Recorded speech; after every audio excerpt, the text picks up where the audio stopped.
Kajian kita pada malam hari ini melanjutkan topik-topik sebelumnya. Kita insya Allah akan berbicara tentang posisi ijtihad dalam Muhammadiyah. Posisi ijtihad dalam Muhammadiyah. Tapi sebelumnya, apa yang disebut dengan ijtihad? Ijtihad itu secara lughatan, secara etimologi atau kebahasaan, artinya badlul juhdi wa taqah, mengerahkan segenap potensi atau kemampuan. Berarti ijtihad itu sesuatu yang sangat susah, tidak mudah, karena kita harus mengoptimalkan segala energi dan kemampuan. Wastilahan, secara istilah yang disebut dengan ijtihad itu badlul juhdi listikhraji al-ahkam asy-syar'iyyah, mengerahkan segenap kemampuan untuk mengeluarkan norma-norma agama atau yang disebut dengan hukum-hukum syariat. Itu yang disebut apa? Ijtihad. Berarti ijtihad itu level orang awam atau level para ulama. Sehingga ulama yang menempuh ijtihad itu disebut apa? Al-mujtahidun. Disebut apa? Al-mujtahidun. Kemudian yang menjadi pertanyaan, apakah ijtihad itu sudah tertutup atau masih terbuka? Untuk menjawab pertanyaan ini, Pak, apakah pintu ijtihad itu masih atau sudah tertutup atau masih terbuka? Karena sebagian kelompok menganggap bahwasanya pintu ijtihad itu sudah tertutup. Kenapa kok tertutup? Karena semua permasalahan keagamaan itu sudah ditemukan jawabannya di kitab-kitab apa? Madhab. Di kitab-kitab apa? Madhab. Sehingga semua persoalan keagamaan dan sosial itu cukup dicari redaksinya atau dicari takbirnya atau dicari jawabannya dari kitab-kitab apa? Madhab. Itu pandangan sebagian apa? Ulama. Tapi sebagian ulama yang lain beranggapan bahwasanya pintu ijtihad itu masih terbuka lebar, karena persoalan keagamaan ini semakin hari semakin apa? Bertambah, semakin kompleks, Pak. Wong dunia saja sekarang sudah dibagi menjadi dua, Pak. Ada dunia nyata dan dunia apa? Maya gitu. Sehingga kita membutuhkan jawaban-jawaban yang bisa merespon persoalan sosial keagamaan, supaya agama itu sholihun likulli zamanin wa makanin, supaya Islam itu tetap apa? Applicable di setiap masa dan tempat gitu. Tapi sebelumnya, Pak, kalau kita coba kaji apa yang disampaikan oleh Kiai Haji Mas Mansur. Kiai Haji Mas Mansur itu seorang ulama yang menginisiasi berdirinya apa? Majelis Tarjih. Artinya kalau kita di Muhammadiyah bicara tentang paham keagamaan, itu enggak lepas dari sosok siapa? Kiai Haji Mas Mansur. Tapi kalau kita bicara Muhammadiyah sebagai gerakan sosial, enggak lepas dari founding fathers Muhammadiyah, yaitu siapa? Kiai Haji Ahmad Dahlan. Dalam konteks sosial, 3 bidang itu ya: feeding, menyantuni fakir miskin, anak yatim, kemudian schooling, mengurus pendidikan, kemudian healing, memberikan pelayanan kesehatan, itu enggak lepas dari teologi Al-Ma'un atau teologi welas asih yang dikembangkan oleh Mbah Yai Ahmad Dahlan. Tapi kalau kita bicara tentang pemikiran keagamaan di Muhammadiyah, nggak lepas dari siapa? Sosok Kiai Haji Mas Mansur. Kiai Haji Mas Mansur di Kongres Akbar Muhammadiyah, dulu istilahnya Kongres Akbar ya, sekarang berubah menjadi apa? Muktamar ke-20 di Jogja. Beliau menyampaikan ada periodisasi atas syariat Islami, munculnya hukum Islam. Yang pertama fi ahdi Nabi sallallahu alaihi wasallam, di zaman Nabi. Kalau di zaman Nabi itu semua persoalan direspon dengan apa? Wahyu, direspon dengan wahyu. Sehingga dalam Al-Qur'an ada wa yas'alunaka 'anil ahillah wa yas'alunaka 'anil mahid. Mereka bertanya kepadamu tentang hilal, tentang haid. Maka ada respon langsung dari Al-Qur'an. Al-Qur'an masih dalam periodisasi turun, dan Nabi apa Pak? Menjadi mubayyinul Qur'an, menjadi seseorang yang menjelaskan apa? Al-Qur'an. Wa anzalna ilaika dzikra litubayyina linnasi ma nuzzila alaihim. Wa anzalna, dan kami menurunkan ilaika kepadamu wahai Muhammad adzikra, maksudnya apa? Al-Qur'an. Litubayyina, supaya kamu menjelaskan linnasi, kepada manusia, ma nuzzila ilaihim, apa yang diturunkan kepada mereka. Sehingga Nabi sebagai apa Pak? Mubayyinul Qur'an wa mufassirul Quran. Setiap permasalahan agama direspon oleh Nabi. Ketika para sahabat bertanya tentang ayat tidak paham maksudnya, maka ditanyakan kepada Nabi. Itu periode yang pertama Pak. Periode yang kedua itu pada masa as-sahabah. Pada masa as-sahabah, Islam tidak fokus di Mekah dan Madinah, tetapi Islam sudah sampai ke Mesir, ke Syam, ke Persia asli, sehingga Islam sudah mulai berinteraksi dengan budaya-budaya di luar apa Pak? Arab ini. Misalnya Islam sampai di Mesir itu di masa periode siapa? Umar ibn Khattab. Ditaklukkan Mesir itu oleh jenderal yang dikirim oleh Umar bin Khattab, yaitu siapa? Amr ibn As itu. Karena penduduk asli Mesir itu Al-Qibti Pak, punya bahasa Qibti. Sekarang masih bahasa Qibti itu. Dan mereka memeluk agama Kristen karena salah satu penulis Injil kan namanya Markus. Atau apa? Markus itu. Makanya ada Injil Markus, itu mendakwahkan atau evangelisasi di Mesir, baru Islam datang. Sehingga di Mesir itu ada Kristen yang disebut dengan Kristen Ortodok Koptik gitu. Kristen apa? Ortodok Koptik gitu. Yang biasanya di tangannya ada ditato salib Pak. Ini menunjukkan identitas orang Ortodok Koptik. Islam mulai bercampur dengan atau berinteraksi dengan banyak budaya ya. Itu di masa apa? Sahabat. Kemudian di periode ketiga, masa yang disebut dengan sigharus sahabah wa kibaru tabi'in. Masa sahabat-sahabat junior dan tabi'in senior. Ini Islam mulai mengalami perpecahan, secara khusus setelah terjadinya apa? Perang antara Ali ibn Abi Thalib dan Muawiyah ibn Abi Sufyan. Islam sudah apa Pak?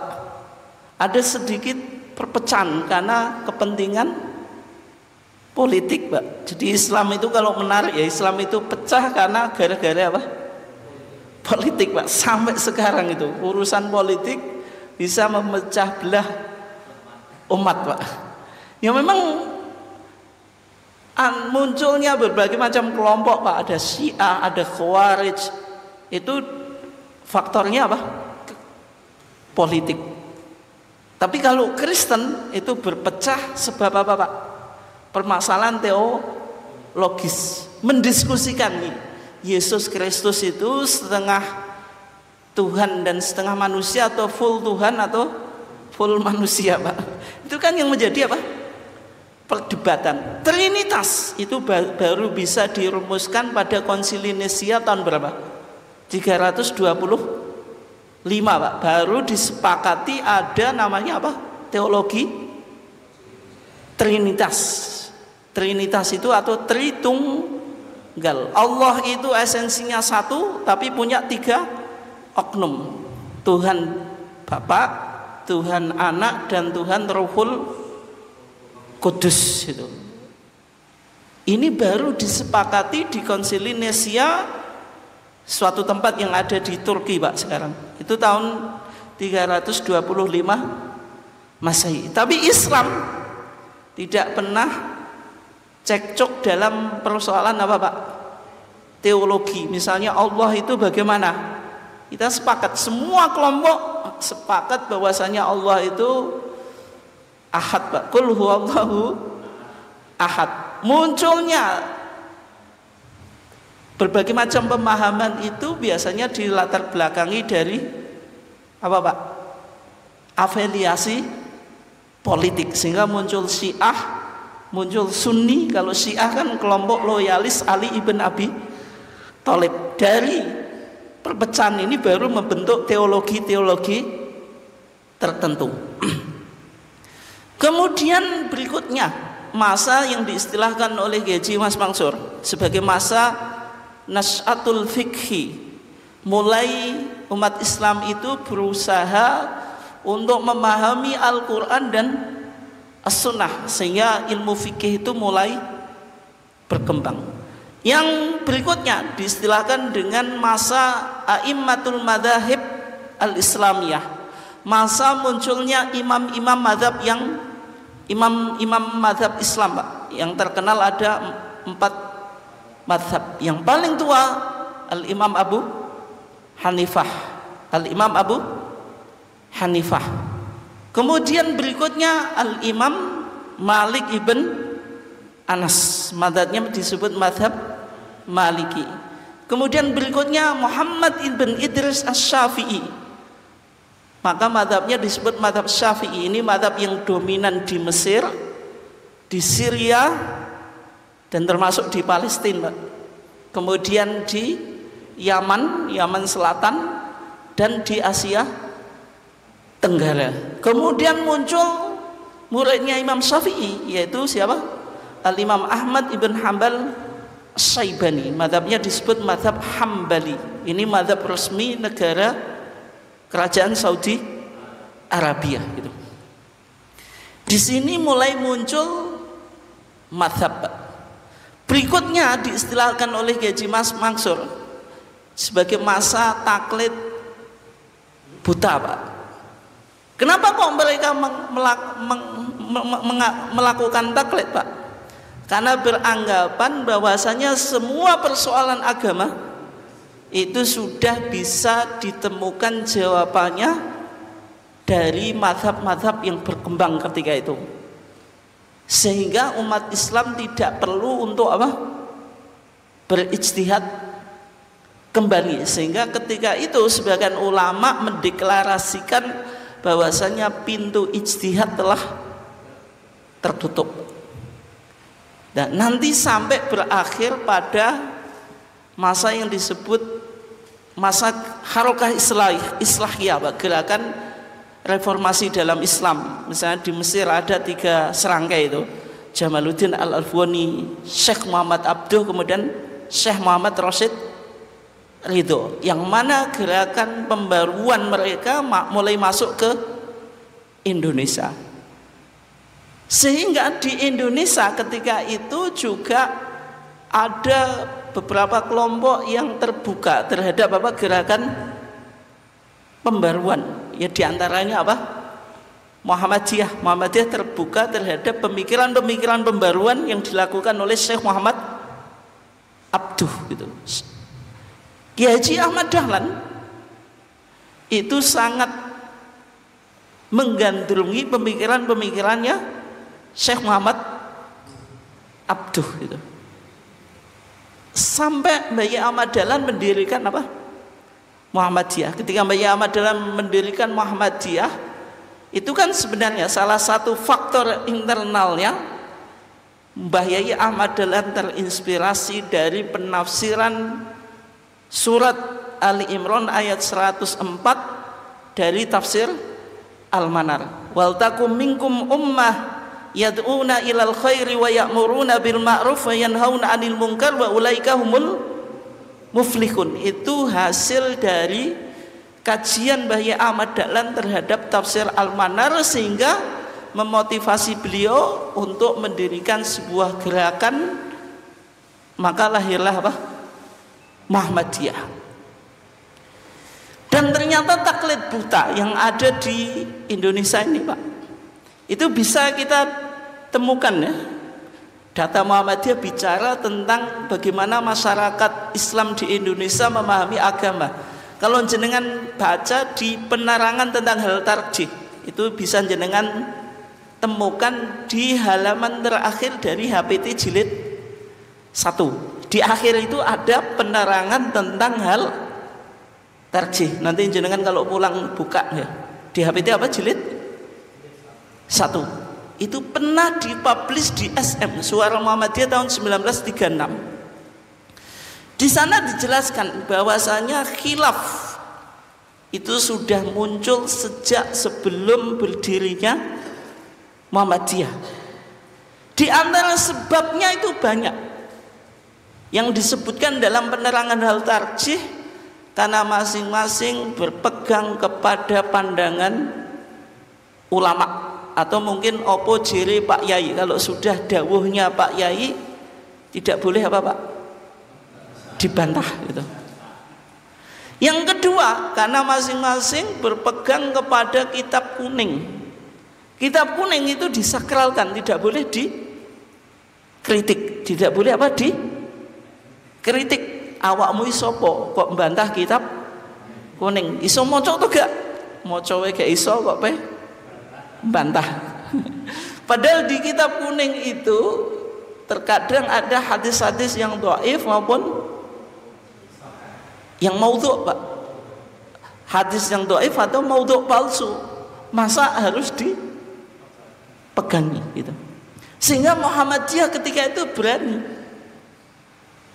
memunculkan metodologi baru dalam pemahaman Islam, bahwasanya kitab kuning itu boleh dikritisi. Tapi Muhammadiyah tidak pernah menolak kedudukan kitab kuning. Kitab kuning itu penting untuk bahan pertimbangan dalam kita mengkaji Al-Quran dan As-Sunnah. Sampai sekarang Majelis Tarjih tidak bisa lepas dari kitab kuning. Jangan dipahami Pak, Muhammadiyah Quran dan Sunnah terus dengan cuma mengkaji Al-Quran dan Sunnah. Tetap harus ada instrumen supaya kita bisa kembali pada Al-Quran dan Sunnah dengan apa? Mengkaji kitab-kitab kuning. Tapi tidak semua yang ada di kitab kuning harus diterima. Ada yang diterima, ada yang tidak. Selama sesuai dengan spirit Al-Quran dan Sunnah.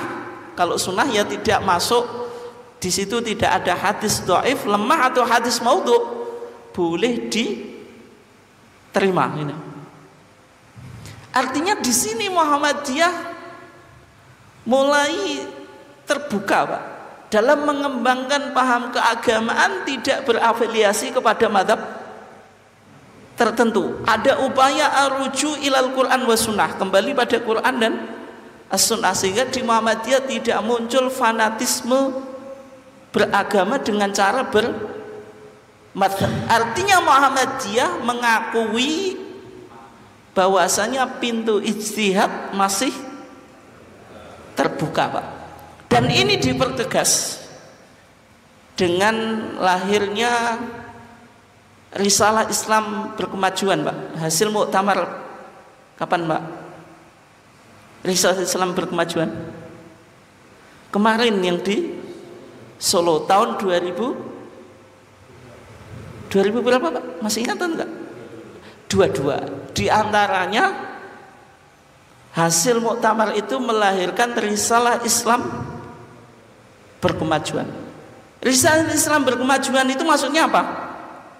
Jangan dipahami, oh kalau yang sebelah Islam Nusantara, kalau yang sini Islam Salafi, kalau Muhammadiyah Islam yang berkemajuan. Akhirnya memunculkan istilah tandingan. Maksudnya bukan semacam itu, karena Islam berkemajuan itu sebenarnya sudah punya historitas dari Bayi Ahmad Dahlan. Bayi Ahmad Dahlan itu salah satu wasiatnya, Pak, kepada muridnya, dadiyo awakmu kiai sing kemajon. Kiai sing kemajuan itu berarti orang Islam harus mengembangkan pemahaman Islam yang berkemajuan. Itu punya historitas, Pak. Bukan sekedar Muhammadiyah menciptakan istilah tandingan. Bukan semacam itu, Pak. Memang punya apa? Historitas. Di antara isi Risalah Islam Berkemajuan itu bicara 5 karakteristik Islam yang berkemajuan. Yang pertama, al-mabni ala tauhid. Islam yang berkemajuan itu harus dilandasi pada tauhid, pada monoteisme.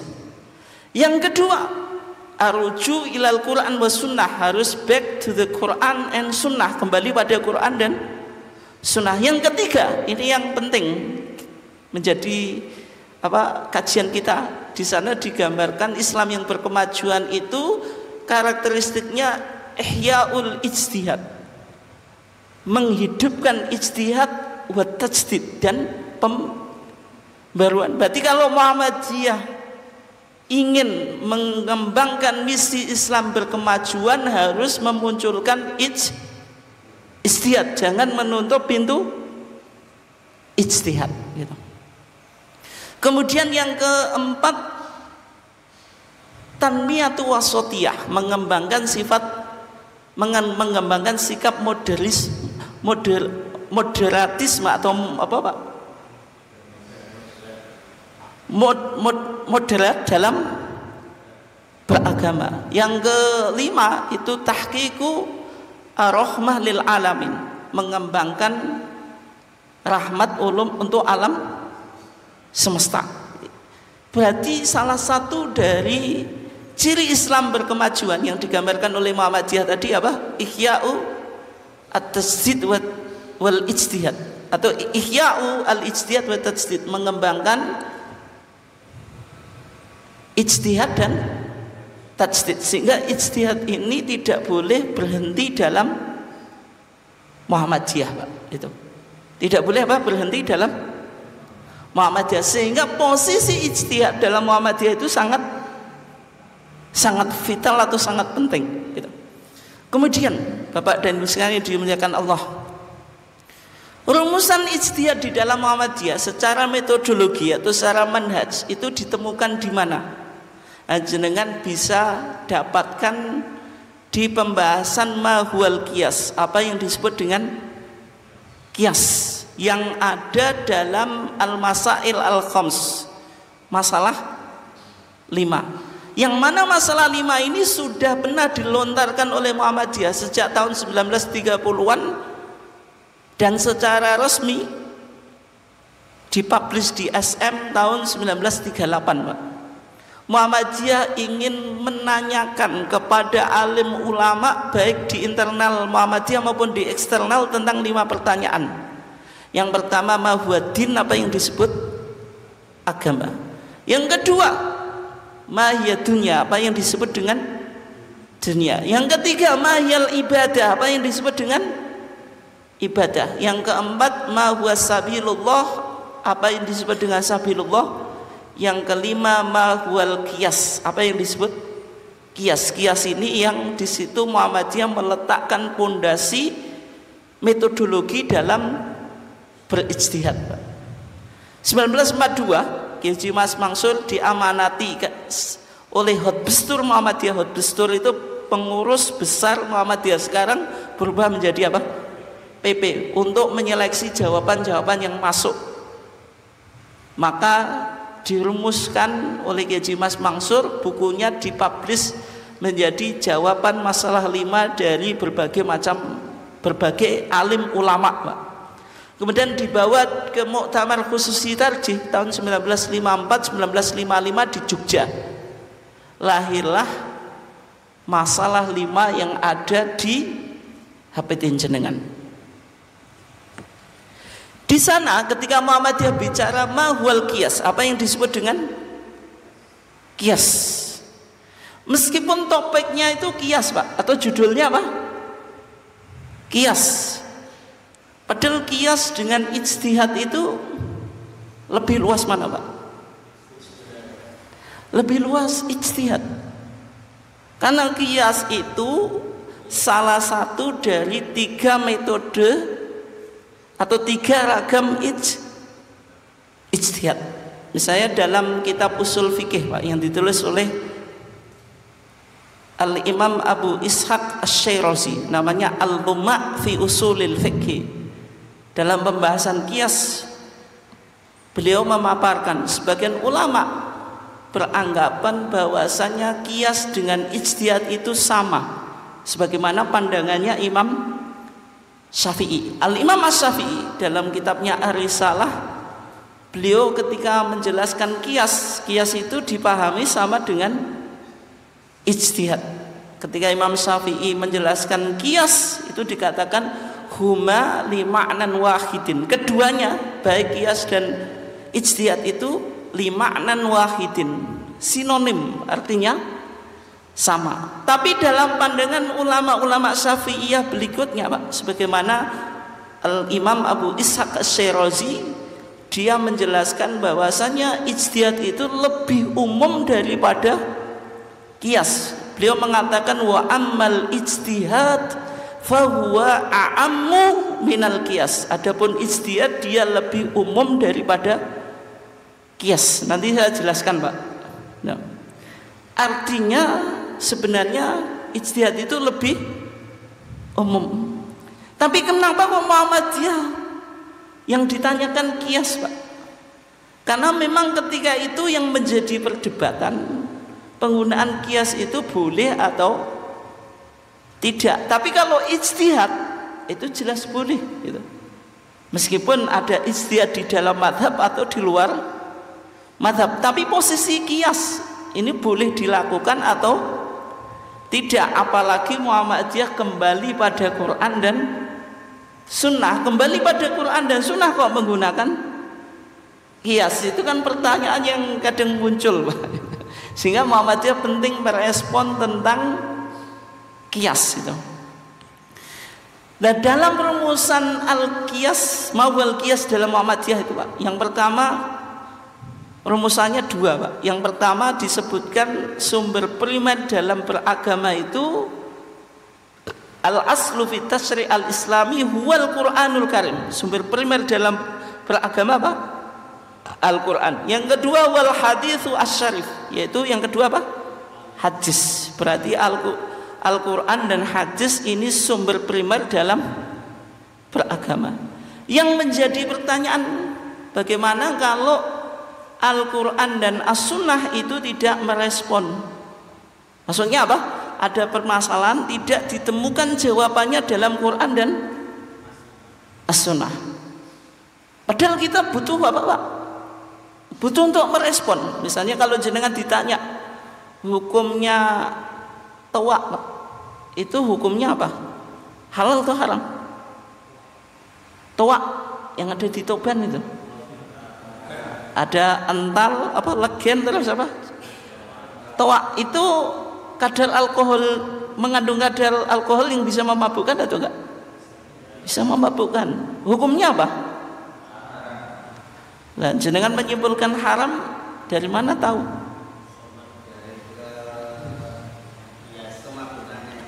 Ya, dalam Al-Quran dan As-Sunnah tidak pernah bicara tentang hukum tawak, Pak. Yang ada itu innamal khamru wal maisir wal ansabu wal azlamu rijsun min amali syaiton fajtanibu. Yang ada khamr. Khamr dalam Al-Qur'an itu apa? Ma yutakhad min inabin, minuman keras yang terbuat dari anggur. Kalau tawak dari apa, Pak? Ental atau legen? Enggak tahu. Ya, dari pohon ental, artinya tidak terbuat dari anggur. Tapi kenapa kok kita hukumi haram? Padahal dalam Al-Quran tidak ada innamat tawa'u, yang ada innama al-khamru. Itu artinya menggunakan kias. Kita samakan, kalau tawa' dengan khamr itu ada illah, yaitu sama-sama memabukkan, sehingga diambil kesimpulan hukumnya sama. Oleh sebab itu ada kaidah, Pak, an-nusus asy-syar'iyyah mutanahiyah wal waqa'i' ghairu mutanahiyah. Maksudnya apa? Teks agama baik Al-Qur'an dan As-Sunnah itu terbatas jumlahnya. Karena jumlah surat dalam Al-Qur'an itu ya cuma berapa, Pak? 114. Quran ya cuma 30 juz, tidak boleh kita tambah karena persoalan kontemporer ini komplit, Pak. Akhirnya 30 juz tidak bisa menyelesaikan kehidupan, tidak bisa. Artinya apa? Teks itu terbatas, tapi kasus yang muncul, permasalahan yang muncul tiap hari itu semakin banyak. Itu harus direspon dengan kias dan juga dengan ijtihad, Pak. Sehingga ijtihad ini menjadi penting gitu. Oke, sekarang di Muhammadiyah ada 3 ragam ijtihad. Ada apa? 3 ragam ijtihad, Pak. 10 menit lagi, Pak, sebelum tanya jawab. Yang pertama disebut al-ijtihad al-bayani atau ijtihad apa? Bayani. Sebenarnya ini sudah dijelaskan dulu oleh Syekh Muhammad Ma'ruf Ad-Dawalibi, Pak, seorang ahli usul fikih dan ahli hukum Romawi dari Syria, dalam bukunya Al-Madkhal ila Ilmi Usulil Fiqh, pengantar ilmu usul fikih. Beliau mengklasifikasikan ijtihad itu ada 3 ragam. Yang pertama disebut ijtihad yang sifatnya al-bayan wa tafsir lin nususil kitab wa sunnah. Ijtihad yang menjelaskan dan menafsirkan nas-nas Al-Quran dan sunnah. Itu di masa Profesor Asmuni di Muhammadiyah ketika merumuskan manhaj tarjih, disimpulkan ada ijtihad apa? Bayani. Kalau ijtihad bayani itu sifatnya menginterpretasi teks Al-Quran maupun sunnah secara umum, dilakukan dalam konteks apa? Ibadah, Pak. Dalam konteks apa? Ibadah.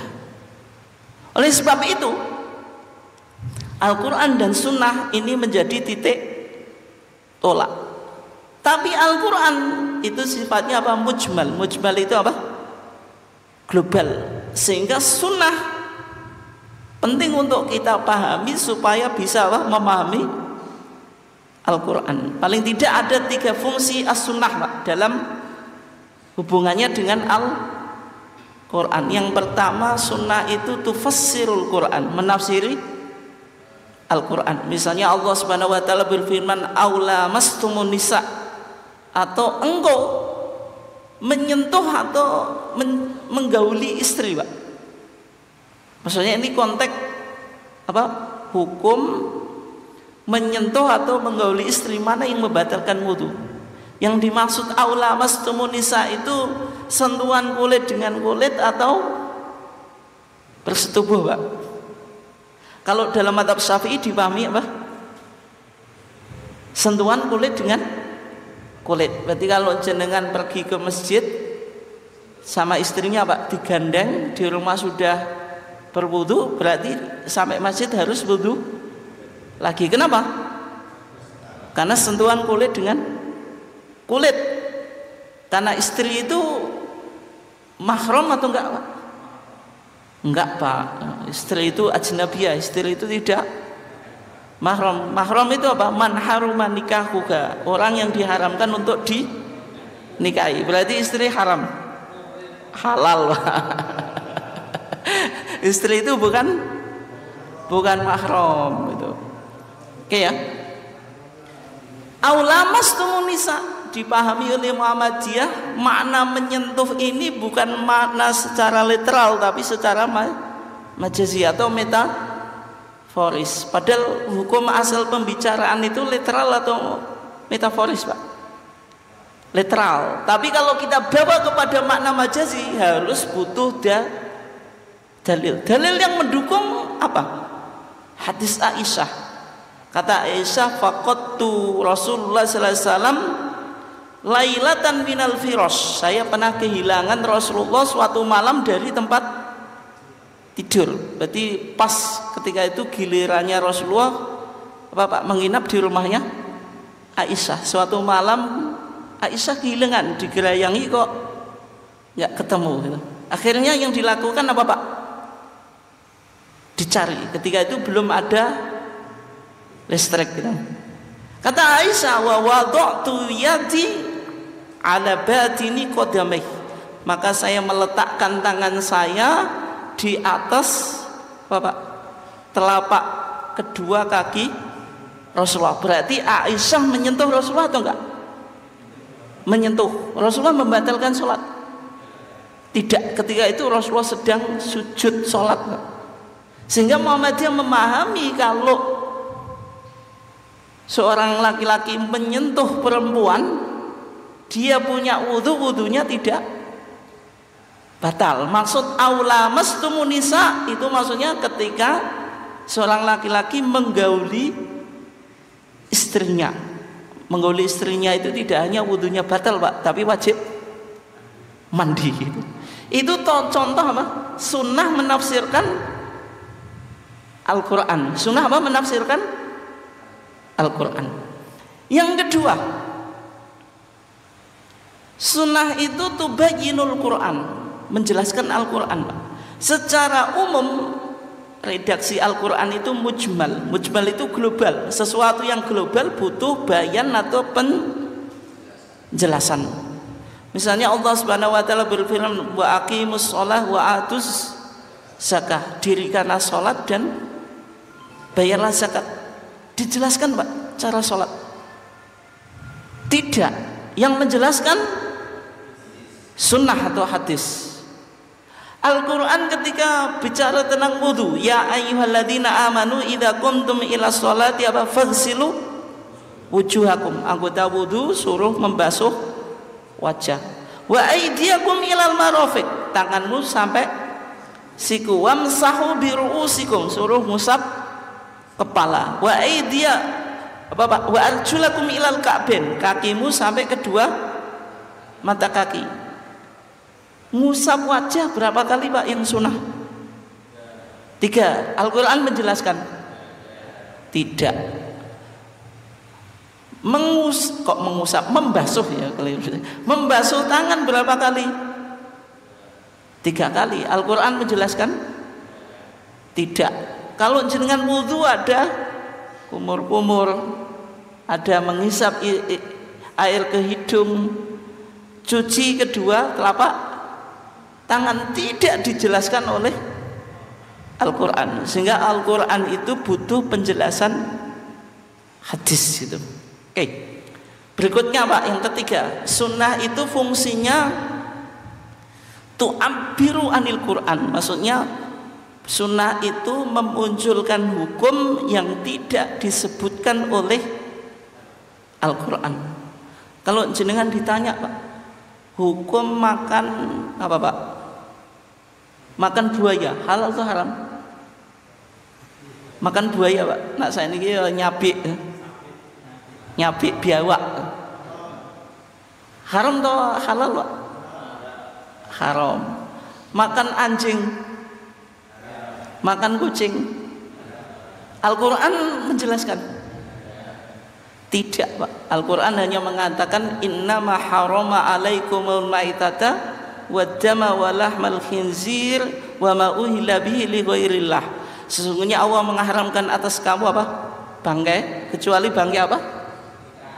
Ikan dan belalang. Waddam, darah, kecuali 2 darah apa, Pak? Hati dan limpa. Kemudian walahmul khinzir, daging babi, Pak. Daging babi itu moprol terus crispy, Pak, kalau di YouTube itu. Tapi itu tetap apa? Haram. Gulai babi itu kayaknya di Bali itu luar biasa, Pak, kelihatannya loh. Disentuh saja kayak crispy gitu, meropol gitu. Tapi tetap apa? Haram. Wa ma uhilla li ghairillahi bih, sesuatu yang disembah, sesuatu yang disembelih bukan karena Allah. Tapi bagaimana hukum tadi? Anjing, terus apa, Pak? Kucing, terus buaya, halal atau haram? Itu yang menjelaskan sunnah, karena Nabi pernah bersabda apa? Kullu dzinabin minas siba wa kullu dzi mikhlabin minat thair fa akluhu haram. Rawahu Muslimun. Sesuatu yang punya taring dan sesuatu yang punya apa? Cakar dari burung itu haram untuk dimakan. Yang menjelaskan apa? Sunnah, Pak. Yang menjelaskan apa? Sunnah atau hadis. Berarti hadis itu terkadang memunculkan hukum yang tidak dijelaskan oleh Al-Quran, Pak. Itu artinya kalau ijtihad bayani itu titik tolaknya apa, Pak? Dari nas Al-Quran maupun hadis, hanya saling menafsirkan. Al-Quran menafsirkan Al-Quran, atau apa, Pak? Hadis menafsirkan Al-Quran, atau Al-Quran menafsirkan hadis. Artinya apa? Hanya saling menafsirkan secara umum. Itu disebut apa? Ijtihad bayani. Kalau jenengan ditanya hukum membaca Al-Fatihah di belakang imam, ijtihadnya apa, Pak? Bayani. Ijtihadnya apa? Bayani. Hukum sholat Jumat, ijtihadnya apa? Bayani. Bagi wanita misalnya, itu ijtihadnya apa?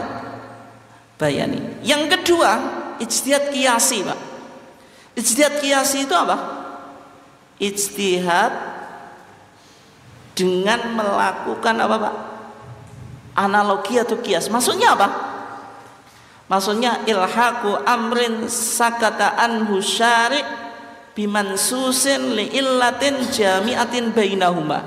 Menganalogikan sebuah perkara yang tidak ditemukan hukumnya secara tekstual dalam Quran dan Sunnah dengan perkara yang ada hukumnya secara tekstual dari Quran dan Sunnah. Karena apa? Memiliki kesamaan illah. Illah itu apa? Sifat atau karakteristik yang menghubungkan keduanya. Contoh yang mudah tadi, hukum apa? Toa'. Toa' itu enggak ada hukumnya dari Quran dan As-Sunnah, disamakan dengan khomer. Kenapa? Karena ada illah, sesuatu yang menghubungkan keduanya, sama-sama ada apa? Unsur memabukkan. Contoh di Muhammadiyah, Pak, ijtihad qiyasi. Kalau peternak apa, Pak? Peternak kebu. Kebu itu apa bahasa Indonesia? Kerbau itu. Itu wajib zakat atau enggak? Meskipun kalau di Jawa Timur jarang, Pak, tapi kalau di Jawa Tengah kebu itu banyak apa di ternak, Pak. Kerbau itu wajib dizakati atau enggak? Tapi dalilnya ada? Enggak ada, Pak. Yang ada sapi. Rasulullah menjelaskan kalau bakor sapi itu sampai 30 sudah mulai nisab untuk dizakati. Tapi kalau kerbau itu boleh apa, wajib zakat atau enggak? Wajib. Ketika sudah mencapai nisab minimal 30. Makanya di kitab Al-Amwal fil Islam, ya, di putusan Garut 1976, di sana ketika bicara zakat kerbau zakat kerbau itu sama dengan zakat sapi. Kiasan al jamus, kiasan alal bakor. Kerbau itu dikiaskan dengan apa? Sapi. Sehingga kalau korban dengan kerbau boleh atau enggak? Boleh, karena sama dengan sapi. Dan contoh yang lain Pak, ijtihad qiyasi di Muhammadiyah. Kalau zakatul fitri itu wajibnya berapa? Berapa? 2,5 kilo ya. Tapi Rasulullah pernah nggak nimbang zakat fitri itu 2,5 kilo Pak secara timbangan?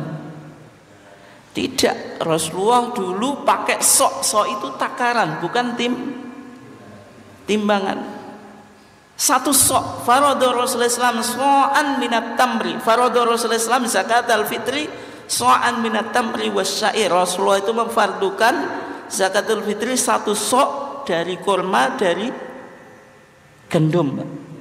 Ukurannya dulu Rasulullah pakai sok. Sok itu takaran, bukan timbangan. Kalau kita sekarang kan pakai timbangan.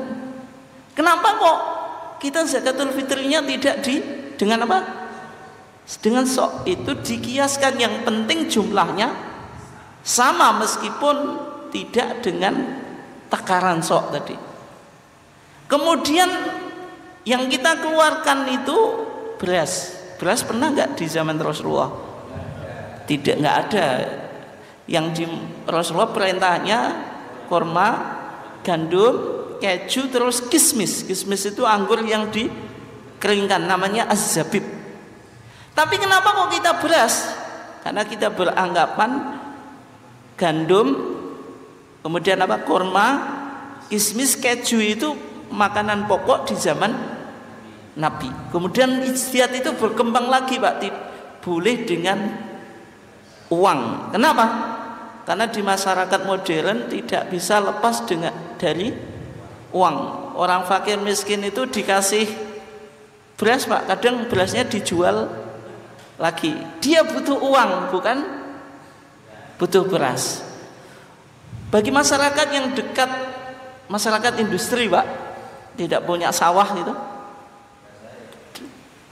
mudah uang Pak. Enggak, masyarakat industri yang tidak punya apa? Sawah. Dia harus nempur, harus apa? Beli beras. Kalau zakatul fitri harus beras Pak. Dengan keluarkan uang untuk beli beras baru dizakatkan. Tapi kalau jenengan langsung pakai uang kan lebih praktis Pak. Tapi intinya, esensinya sama atau enggak? Sama. Sehingga di Muhammadiyah boleh zakatul fitri itu dengan nominal uang Pak, tidak harus berupa beras. Itu contoh ijtihad qiyasi. Kemudian yang terakhir disebut ijtihad istislahi. Ijtihad istislahi itu apa? Ijtihad yang tidak bersandar pada teks Al-Quran dan As-Sunnah, hanya bersandar pada akal, tapi bisa dipahami bahwasanya inti syariat itu merealisasikan kemaslahatan. Secara umum dipakai dalam konteks apa Pak? Keduniaan. Dalam kehidupan kita Pak, misalnya sertifikasi, ada sertifikasi tanah. Orang belajar juga ada sertifikasi Pak, makanya muncul S1, S2, S3. Kemudian apa lagi? Jual beli motor, ada BPKB, ada STN. Padahal itu tidak pernah dilakukan di zaman Nabi. Rasulullah ketika mengajarkan ilmu Pak, sahabat tidak pernah dikasih ijazah. Tapi sekarang sekolah semuanya pakai ijazah Pak. Orang mau bekerja nggak punya ijazah juga nggak diterima. Kenapa kok ini disepakati Pak? Padahal tidak ada dalilnya dari Quran dan As-Sunnah. Intinya karena semuanya ini ingin merealisasikan kemaslahatan. Kenapa orang belajar disertifikasi? Menunjukkan bahwasanya ilmunya kredibel gitu, jelas gitu. Kemudian kalau jenengan jual beli ada sertifikatnya Pak, ini jelas kepemilikan jenengan, tidak mungkin untuk ditipu gitu. Ya, atau dipalsukan. Contoh yang lain, hukum mentaati lampu lalu lintas, hukumnya bagaimana? Wajib atau sunnah? Atau sunnah? Kalau wajib kita sering langgar ya, tapi paling tidak lalu lintas itu wajib ditaati atau enggak? Iya, kenapa? Merealisasikan kemaslahatan, yaitu apa? Hifdun nafs, menjaga jiwa supaya terhindar dari kecelakaan. Itu yang disebut ijtihad istislahi. Ijtihad istislahi itu apa? Ijtihad untuk merealisasikan kemaslahatan dan sumbernya tidak dari Al-Quran dan Sunnah secara langsung. Jadi kesimpulan kita, Pak, ijtihad di Muhammadiyah itu ragamnya ada 3. Ijtihad apa? Bayani, yaitu apa? Mengartikan atau menafsirkan Al-Quran dan hadis atau sunnah. Yang kedua kiasi, melakukan analogi. Kemudian yang ketiga apa? Istislahi, mencari kemaslahatan. Mungkin itu ya kajian kita. Ini malah lebih, Pak, itu. Nggak apa-apa, silahkan kalau ada yang ditanyakan, monggo.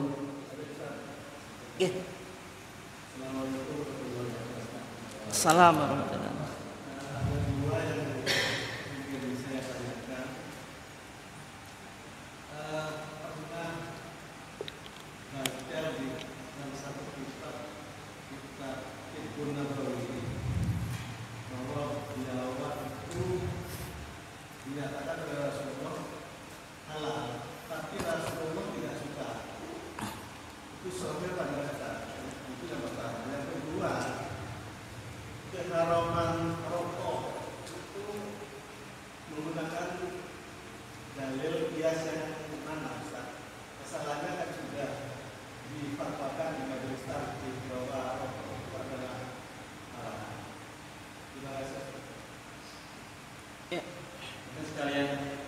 Ya, monggo. Terkait dengan ijtihad dan mustahil yang saya tanyakan. Akhir-akhir ini setelah zaman imam kok tidak pernah ada disebut orang ini seorang mustahil. Adanya kan zaman imam ke belakang. Kira-kira mengapa demikian? Terima kasih. Ya.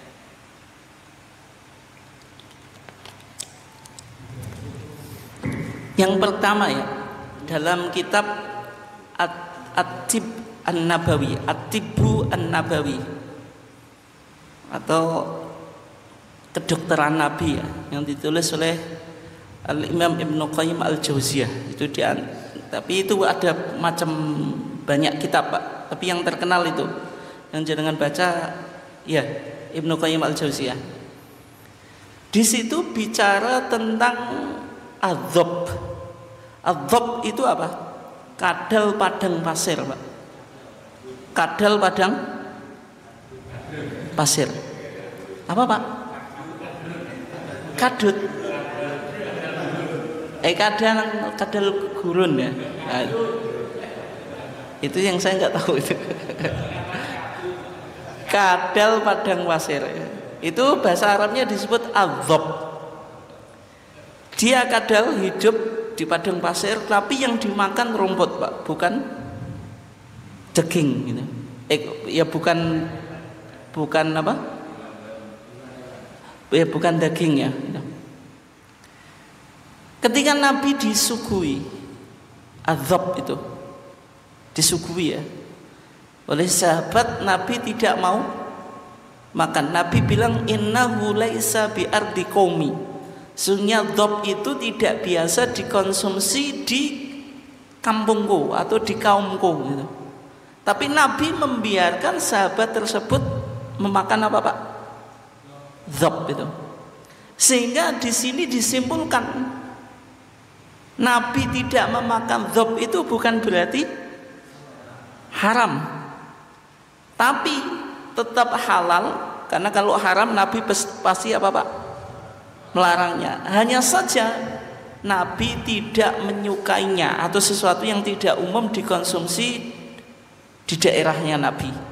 Sehingga adzab itu atau kadal padang pasir itu hukumnya halal. Tapi Pak, dulu Kiai Jawa itu kalau menerjemahkan adzab itu biawak, Pak. Tenyabik. Kiai Jawa memaknai dzab itu seliro, Pak, ya itu. Ya, seliro. Maksudnya nyabik. Ketika dimaknai nyabik, Pak, atau seliro. Kenapa kok Kiai Jawa semacam itu, Pak? Ya memang Kiai Jawa itu memaknai bahasa Arab, dicari padanannya yang mirip di Indonesia, yang mudah bisa ditangkap. Kalau misalnya diterjemahkan apa, Pak? Kadal padang pasir, itu kadang kita nggak punya bayangan, sehingga dicari hewan yang menyerupai. Tapi ketika itu, Pak, meskipun Kiai Jawa menerjemahkan seliro atau nyabik, orang tetap tidak memakan apa, Pak? Biawak. Karena ketika itu orang nggak senggragas sekarang, Pak. Tapi zaman semakin maju, semakin edan itu, nyabik juga dikonsumsi, Pak. Sehingga antara nyabik dengan dhab atau kadal padang pasir itu beda, tidak sama gitu. Beda dimakan. Dan nyabik itu punya taring atau enggak? Punya itu. Punya taring, Pak. Itu termasuk kullu dzinabin minas sibai. Setiap hewan yang punya taring dari binatang buas, Pak. Itu yang Rasulullah bilang fa'akluhu haram. Yang kedua, menjijikkan atau enggak? Menjijikkan, Pak. Secara umum orang pasti jijik. Sehingga nyabi itu tidak sama dengan dzab, Pak, itu. Beda. Dan dzab itu punya dua kelamin, Pak. Punya apa? Dua kelamin. Kemudian dia dalam beberapa tahun kuat untuk tidak minum, Pak. Tapi kalau nyabi itu kayaknya apa, Pak? Tetap minum ya, biasa kan hidup di kali-kali, Pak. Itu jelas beda ya itu. Jadi beda antara nyabi dengan dzab itu. Oke, itu yang pertama. Yang kedua, kalau rokok itu memang difatwakan, Pak, oleh Muhammadiyah ya. Tapi itu mengalami sebuah proses yang cukup panjang, Pak. Kalau kita lihat di di TJA, tanya jawab agama, itu hukum perokok itu ya makruh sebagaimana umumnya yang difatwakan oleh ulama-ulama di Indonesia. Fatwa rokok itu tahun 2000 berapa, Pak? Saya lupa. 2010-an ya. Itu difatwakan apa? Rokok. Kenapa kok difatwakan rokok itu haram? Karena idha'atul mal, membuang harta. Yang kedua, khaba'ith, sesuatu yang buruk, Pak. Makanya aspek merugikannya lebih banyak daripada maslahatnya dengan beberapa pertimbangan ini, Pak. Tapi yang menjadi catatan, Muhammadiyah belum bisa mengawal fatwa ini, Pak. Misalnya di Muhammadiyah tidak ada apa? Aturan secara resmi rokok itu boleh atau tidak. Nah, sehingga kritik kita di sini, Pak, kalau Muhammadiyah memfatwakan seharusnya apa? Mengawal bagaimana fatwa ini betul-betul ditaati. Yang berikutnya, Pak, banyak warga Muhammadiyah ternyata apa, Pak? Penanam tembakau. Makanya Pak Amin Rais dulu tidak sepakat, Pak, terhadap apa? Fatwa haramnya rokok, karena tidak memperhatikan bagaimana nasib petani Muhammadiyah yang menanam tembakau. Tapi bagusnya gini, Pak, Muhammadiyah menempatkan rokok itu hanya fatwa, tidak sampai Putusan antara fatwa dan putusan lebih tinggi mana, Pak? Kalau putusan itu mengikat, harus ditaati. Kalau fatwa itu sebenarnya ya alangkah baiknya diikuti ya. Tapi kan tidak mengikat, tidak legal bindingnya tidak sekuat apa?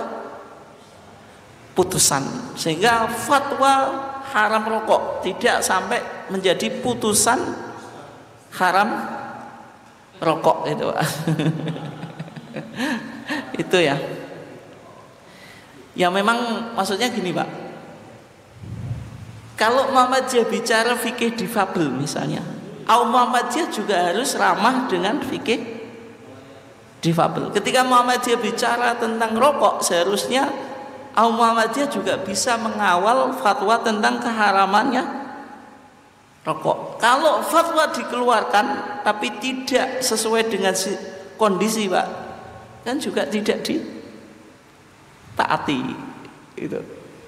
Sehingga fatwa rokok itu ya sekedar fatwa, tapi di arus bawah ya nggak ada yang mengawal, Pak. Nah, itu ya. Kemudian yang kedua, memang untuk mencapai derajat mujtahid, Pak, itu butuh persyaratan yang cukup berat gitu. Mulai dari ilmu bahasa Arab, ada nahwu, ada shorof, ada balaghah. Balaghah itu ada ma'ani, badi, bayan, kemudian macam-macam, Pak, itu. Kemudian ada ilmu usul fikih, ada tafsir, ada mustalah hadis, dan seterusnya. Artinya untuk memenuhi kriteria seorang mujtahid itu tidak mudah. Sehingga di zaman sekarang tidak mudah, Pak, orang mengklaim sebagai mujtahid. Kalau dia mengklaim sebagai mujtahid, layak untuk diuji atau enggak kan itu. Misalnya mengaku sebagai mujtahid tapi Quran saja enggak hafal, kan problem, Pak. Nah, sehingga Muhammadiyah ketika melakukan ijtihad itu tidak ijtihad individu, Pak, tapi ijtihad apa? Jama'i, ijtihad kolektif melalui kelembagaan yaitu majelis tarjih. Sehingga di Muhammadiyah tidak ada pendapat pribadi. Sehingga di Muhammadiyah ketika ngomong tarjih ini, menurut Pak Amin Rais gini kok, Pak Dim Samsudin gini. Enggak, paham keagamaan Muhammadiyah itu ya tarjih. Kalau bicara tarjih ya berarti kelembagaan. Ya. Kenapa kok ijtihad di Muhammadiyah dilakukan secara jama'i? Karena Muhammadiyah mengakui apa, Pak? Untuk memenuhi kriteria dan syarat menjadi mujtahid ini susah untuk dipenuhi dalam zaman apa? Sekarang. Kalau menghimpun banyak orang diwadahi dalam sebuah majelis, maka ini bisa apa, Pak? Mengembangkan potensi sehingga lebih maksimal. Berikutnya, karena Muhammadiyah menggunakan 3 pendekatan, Pak. Ada bayani, burhani, dan apa? Irfani. Bayani, titik tolaknya Quran dan Sunnah. Bayani, titik tolaknya Pak, Quran dan Sunnah. Kemudian burhani, titik tolaknya ilmu pengetahuan. Irfani, apa, Pak? Spiritualitas atau intuisi atau hati nurani. Dan persoalan yang berkembang di masyarakat, Pak. Dulu ijtihad Covid Muhammadiyah ya, difatwakan apa? Enggak boleh sholat di masjid, dianjurkan sholat di rumah. Apakah ini hanya pendekatannya bayani, Pak? Tidak, menggunakan pendekatan apa? Burhani. Bagaimana kajian apa kedokteran, sejauh mana ganasnya virus COVID-19 ini, Pak? Artinya kan melibatkan banyak disiplin keilmuan, tidak hanya keilmuan Islam. Sehingga ijtihad di Muhammadiyah ditempuh secara jama'i, secara kolektif. Sebagai apa, Pak? Jawaban bahwasanya menjadi mujtahid itu tidak mudah. Konteks sekarang ijtihad itu harus dilakukan secara apa? jama'i. Tapi kalau secara pribadi Pak, pasti ada keterbatasan keilmuan. Itu yang dilakukan oleh Muhammadiyah. Jadi ijtihadnya apa? Ijtihad secara jama'i, secara kolektif. Mungkin sekian ya. Atau masih ada lagi? Nggih, silahkan, monggo Pak. Nggih. Saya ingin tahu karena saya sendiri belum tahu dasarnya. Kalau kita melakukan sholat Jumat, itu kan imamnya pakai jahar. Sedangkan pada waktu kita melakukan sholat berjamaah sholat zuhur, itu imamnya di sini. Yang kedua, di dalam Muhammadiyah itu ada yang menggunakan lafaz bismillah itu secara jahar, ada yang secara sirri. Yaitu sesungguhnya kedudukan bismillah itu bagaimana menurut dari tinjauan Hidayat Bulan dan Irfani, ya. Ya. Satu lagi Pak, Ya. tentang hukum berkicau tadi Pak. Ya. Oke, yang pertama ya. Sholat Jumat itu sunnahnya ketika membaca Al-Fatihah dan surat itu jahron, tidak siron. Padahal sholat Jumat itu termasuk sholat nahariyah, sholat yang dilakukan di waktu siang, bukan di waktu malam. Kan sholat Jumat itu dilakukan di waktu apa? Zuhur. Kalau sholat zuhur siron, secara pelan, tidak secara apa? Jahron. Dalilnya apa Pak? Di antara dalilnya Pak, Rasulullah kalau sholat Jumat, ini di hadis Imam Muslim ya, itu yang dibaca surat apa Pak? Hah? Surat Sabihis dan Hal Ataka. Sabihis ma rabbikal a'la, terus apa? Hal Ataka hadithul ghasyiyah. Itu dibaca oleh Rasulullah di sholat Id dan sholat Jumat. Bagaimana sahabat tahu Pak yang dibaca Rasulullah? Sabihis ma rabbikal a'la dan Hal Ataka hadithul ghasyiyah. Sahabat tahu karena Rasulullah membacanya secara apa Pak? Jahron. Kalau seandainya Rasulullah baca siron, tidak ada sahabat yang meriwayatkan semacam itu. Sehingga disimpulkan sholat Jumat itu meskipun sholat siang, sunnahnya tetap dibaca apa? Jahron. Ya di antara dalilnya itu ketika sahabat menjelaskan apa yang dibaca oleh Rasulullah ketika sholat Jumat. Rakaat pertama Sabbihisma rabbikal a'la, rakaat kedua apa? Hal ataka hadithul ghasyiyah. Itu Pak, itu di antara apa? Alasannya. Ya termasuk sholat Id, jahron atau siron? Ya? Jahron. Kenapa? Sama surat yang dibaca oleh Rasulullah dalam apa? Sholat Id, sholat Idul Fitri atau sholat Idul Adha. Sehingga sholat Idul Fitri dan Idul Adha dan juga sholat Jumat, bacaan suratnya apa? Secara jahron. Itu yang pertama. Yang kedua, memang kalau bacaan bismillah itu Pak, itu di Muhammadiyah sekarang menempuh tanawu' fil ibadah, mengakui pluralitas atau varian pelaksanaan apa? Ibadah. Boleh siron, boleh jahron, sebagaimana di HPT jilid 3 Pak. Ini mungkin jenengan agak aneh ya. Sebagian orang NO bilang Pak, oh Muhammadiyah sekarang sudah mulai bergeser kayak NO, membolehkan secara apa? Secara jahron. Karena jahron itu pandangannya mazhab Syafi'i. Dalam pandangan mazhab Syafi'i, basmalah itu dibaca apa? jahron.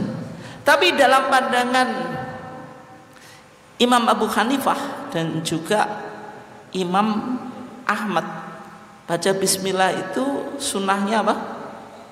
Siron. Sunnahnya apa? Siron. Tentang hadisnya Pak, ada dua hadis yang sama-sama apa? Sahih.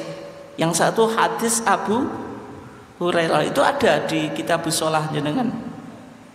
Ketika Abu Hurairah menggambarkan sholatnya Rasulullah, maka yang dilakukan oleh Rasulullah itu apa? Baca bismillah, alhamdulillah, dan seterusnya, menunjukkan bacaannya apa?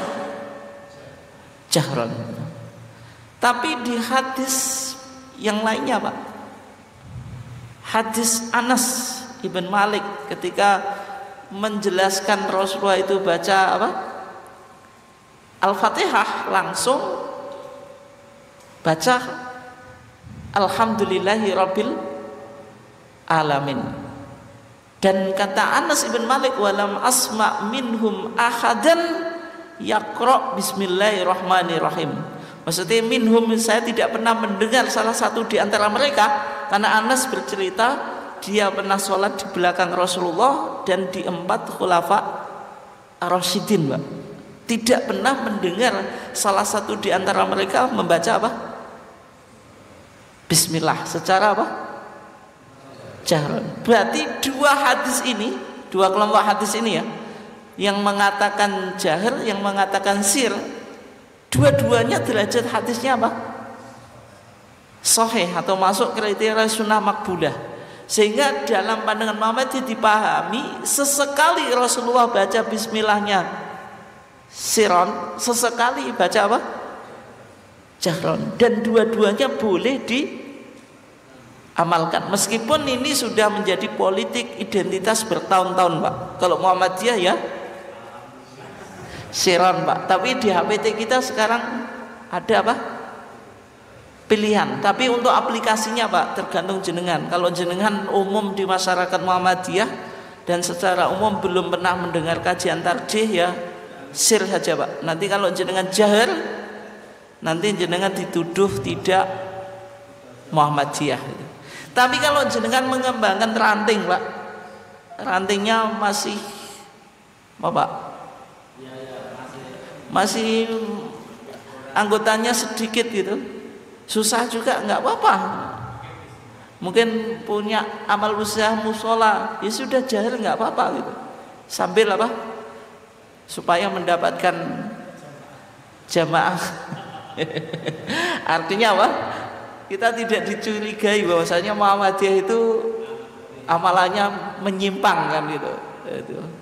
Itu ya. Jadi kalau di HPT jilid 3 itu boleh jahar, boleh sir. Sebagaimana kan di Muhammadiyah salam boleh assalamualaikum warahmatullahi wabarakatuh ke kanan, assalamualaikum warahmatullahi wabarakatuh ke kiri, atau cuma assalamualaikum warahmatullahi ke kanan, assalamualaikum warahmatullahi ke kiri. Itu namanya tanawwu fil ibadah. Doa iftitah boleh Allahumma ba'id, boleh wajjahtu, boleh Allahu akbar kabira, itu tanawwu fil ibadah di Muhammadiyah itu. Tapi kalau kedudukan basmalah, apakah basmalah itu bagian dari surat Al-Fatihah Pak? Jelas. Meskipun ada hadis yang dhaif Pak. Wa idza qara'tum alhamdulillahirabbil alamin faqra'u bismillah fa innaha ihda ayatiha. Itu di Bulughul Maram dan juga pernah dikutip oleh Fatwa Tarjih. Kalau engkau baca alhamdulillahirabbil alamin, maka bacalah bismillah fa innaha ihda ayatiha, karena bismillah itu salah satu dari ayat Al-Fatihah. Sehingga kalau jenengan lihat mushafnya jenengan, Al-Fatihah itu jumlah ayatnya berapa Pak? Al-Fatihah jumlah ayatnya berapa? 7 ya. Di situ ayat pertama Pak Bismillah. Tapi kalau Al-Baqarah Bismillahnya ada atau enggak di mushafnya jenengan? Ada, tapi dikasih angka atau enggak? Tidak Pak. Menunjukkan dalam tulisan mushaf saja Bismillah di Al-Fatihah itu bagian dari ayat itu. Sehingga Muhammadiyah tidak pernah bilang kalau basmalah itu bukan bagian dari ayat Al-Quran. Itulah tuduhan kelompok di luar Muhammadiyah, Pak. Jangan mau diimami oleh orang Muhammadiyah. Kenapa? Karena nggak baca Bismillah. Bismillah itu bagian dari Al-Fatihah. Berarti kalau ada orang sholat tidak baca Bismillah, sholatnya tidak sah. Itulah tuduhan di luar Muhammadiyah yang tidak sesuai dengan pemahaman Muhammadiyah. Artinya kalau Muhammadiyah Bismillahnya siron, itu tuh dibaca hanya saja pelan, bukan berarti langsung Alhamdulillahirabbil alamin. Itu ya. Itu. Kemudian yang ketiga, bekecot. Bekecot itu sejauh yang saya baca, Pak, itu belum pernah difatwakan oleh majelis tarjih. Tapi kalau MUI itu pernah memfatwakan. Nanti jenengan bisa lihat di online ada, Pak. Tulis saja fatwa MUI tentang kebecot atau bekicot ya. Itu pertanyaannya berkaitan dengan hukum ternak kebicot, Pak. Tapi jawaban MUI merujuk pada mazhab Syafi'i. Kebecot itu dalam mazhab Syafi'i termasuk hasyarat, Pak. Sesuatu yang menjijikkan dan termasuk apa? Sehingga apa? Dalam mazhab Syafi'i diharamkan, Pak. Ya, meskipun ini perlu untuk kajian lebih mendalam ya gitu. Misalnya sekarang pengobatan dengan tokek, Pak. Tokek itu kan menjijikkan, Pak. Tapi kan laku kan? Nah, kalau untuk pengobatan itu mungkin butuh kajian khusus ya. Tapi kalau dibilang halal secara mutlak tidak ya. Di Mangga besar, Pak, di Jakarta itu ada warung di tepi jalan itu sate ular kobra. Itu mitosnya buat apa, Pak? Stamina, buat penyakit kulit dan macam-macam.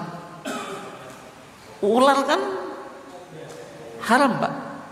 Tapi kalau tujuannya untuk obat, ya masalahnya itu untuk obat atau hanya sekedar kuliner, Pak. Kemudian khasiatnya itu hanya mitos atau bisa dibuktikan secara dunia medis, Pak. Itu kan perlu untuk dikaji kan. Bisa jadi itu mitos yang berkembang, tapi apa? Tapi tidak benar. Kalau di YouTube, Pak, saya ngikuti ya, itu di kajian medis, tapi kan macam-macam mungkin ya kesimpulannya. Kalau darah diminum, Pak, itu kan ularnya kan disembelih, terus darahnya dimasukkan ke gelas, ditambah arak. Yang namanya darah ketika diminum itu membahayakan kesehatan dalam tinjauan medis. Artinya kan bisa jadi hanya sebuah apa? Mitos. Sehingga kalau hewan yang haram itu digunakan pengobatan harus dikaji dulu seberapa apa? Seberapa argumentatif atau seberapa kuatnya kalau betul-betul hewan ini memiliki apa? Khasiat. Ketika memiliki khasiat, sebagian ulama membolehkan. Mungkin itu, Pak, ya, kurang lebihnya mohon maaf. Kita cukupkan ya. Kita cukupkan kajian kita. Wassalamualaikum warahmatullahi wabarakatuh.